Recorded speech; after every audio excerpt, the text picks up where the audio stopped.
rehabilitation is not for every client. We have to ensure that you are eligible for the rehabilitation document.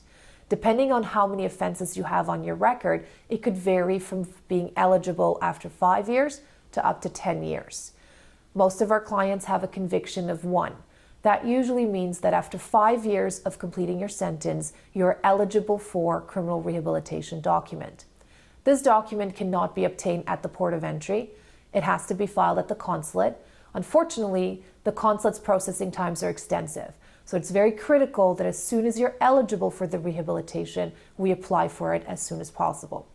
Criminal rehabilitation is also a document required if you're looking for permanent residence. For example, you have a Canadian permanent resident in Canada who wants to sponsor you and you are from the United States, but you have a criminal conviction on your record.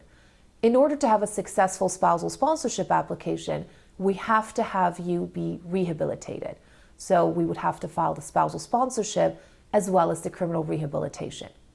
It is extremely important as to who is managing your criminal rehabilitation.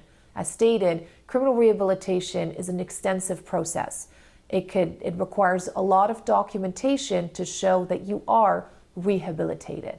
Now, this could be difficult to prove because it's a very subjective matter. How do we prove that you are rehabilitated?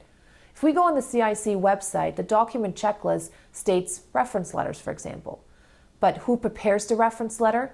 The content of those reference letters is absolutely critical. So just putting all of these documents together, but not putting the meat inside of it, might not give you a successful application.